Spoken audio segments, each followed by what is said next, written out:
11 জন বাঙালির রক্তে রঞ্জিত ভাষা শহীদ দিবস। এই ভাষা শহীদ দিবসে এবার 64তম ভাষা শহীদ দিবসে আমি আমাদের শহীদদের চরণে প্রথমে শতকোটি প্রণাম নিবেদন করছি। এবারের ভাষা শহীদ দিবসের আমরা লক্ষ্য করেছি আমাদের বাংলা সাহিত্য সভা অসম তথা অসম সাহিত্য সভা শিলচরে এসছেন। অসম সাহিত্য সভার অধিবেশন হবে আগামী দিনে, তার উদ্দেশ্য করে শিলচরে তারা এসেই আমাদের স্টেশনে এই পুষ্পাঞ্জলি অর্পণ করেছেন শহীদদের উদ্দেশ্যে। গতকালও আমরা লক্ষ্য করেছি স্টেশনের যে অনুষ্ঠান, ভাষা শহীদ স্মরণ সমিতির যে অনুষ্ঠান, সেই অনুষ্ঠানে ওনারা বক্তব্য রেখে গেছেন।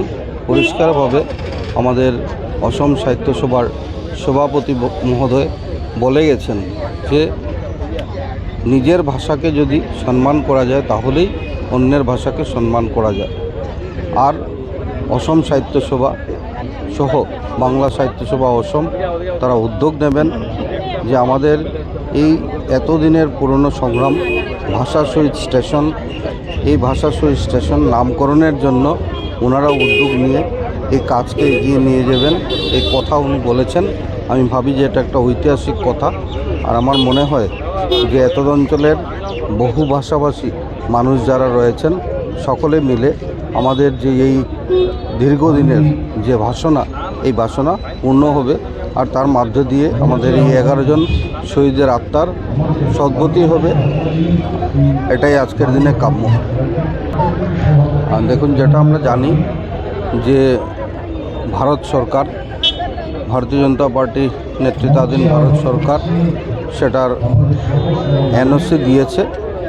আর গেজেট নোটিফিকেশনের জন্য আমাদের আসাম সরকার সেটা অপেক্ষা করছে যে এত অঞ্চলের সকল ভাষাভাষী, সকল জনগোষ্ঠীদের সহমত নিয়ে এই ব্যাপারে এগোনো।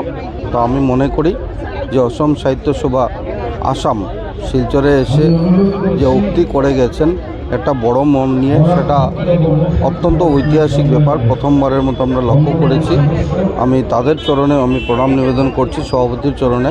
আর আমার মনে হয় এই উদ্যোগে অতি সত্বর আমাদের যে এই ডিমান্ড যেটা, সেই ডিমান্ড ফুলফিল হতে যাচ্ছে।